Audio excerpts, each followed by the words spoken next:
देखिए, ये मुहावरा कह लीजिए एक या कहावत कह लीजिए, ये शुरू किया था लालू जी।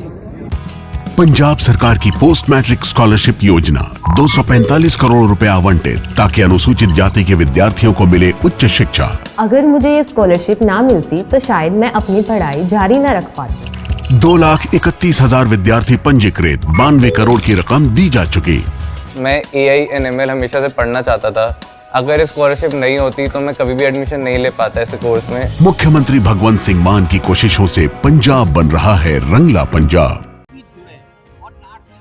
अपने बयानों की वजह से चर्चा में रहने वाले बीजेपी के पूर्व सांसद बृजभूषण शरण सिंह एक बार फिर सुर्खियों में हैं। लेकिन इस बार वो अपने बयानों की वजह से नहीं बल्कि अपने जन्मदिन के मौके पर युवा ज्ञान शक्ति संगम कार्यक्रम के आयोजन को लेकर हैं, जिसमें उन्होंने प्रतिभा खोज परीक्षा में प्रथम स्थान पाने वाले मेधावियों को मोटरसाइकिल और स्कूटी देकर सम्मानित करने का काम किया है। दरअसल केसरगंज से बीजेपी के पूर्व सांसद बृजभूषण शरण सिंह ने 8 जनवरी को अपना 68वां जन्मदिन मनाया। इस दौरान जब उनसे पत्रकार साथियों ने रमेश बिधूड़ी द्वारा कांग्रेस नेता प्रियंका गांधी वाड्रा पर दिए गए आपत्तिजनक बयान पर सवाल किया तो वो उनका बचाव करते दिखे और कहा कि ये परंपरा राजद नेता पूर्व मुख्यमंत्री लालू प्रसाद यादव द्वारा शुरू किया गया था।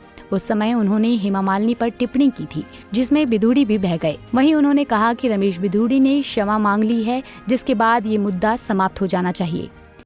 देखिए, ये मुहावरा कह लीजिए एक या कहावत कह लीजिए, ये शुरू किया था लालू जी और उन्होंने हेमा मालिनी जी का नाम लिया था और उसी रो में रमेश बिधूड़ी साहब भी बह गए, तो उनकी निंदा हो रही है।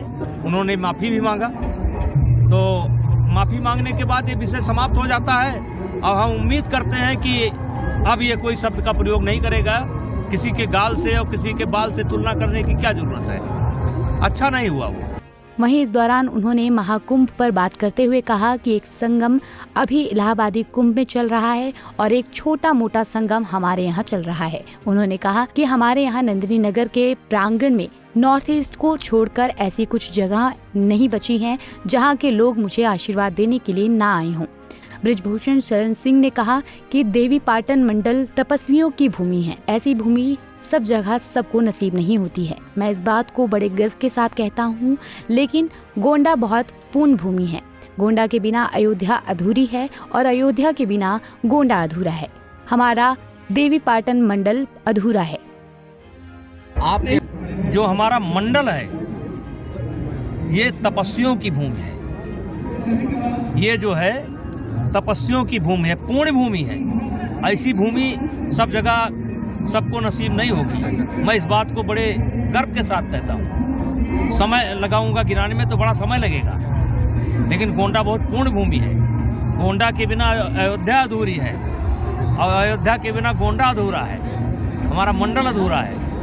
जब उनसे जबरदस्ती रिटायरमेंट किए जाने को लेकर पत्रकारों ने सवाल किया तो बृजभूषण शरण सिंह ने कहा कि ये बात कर्म में निकल गई।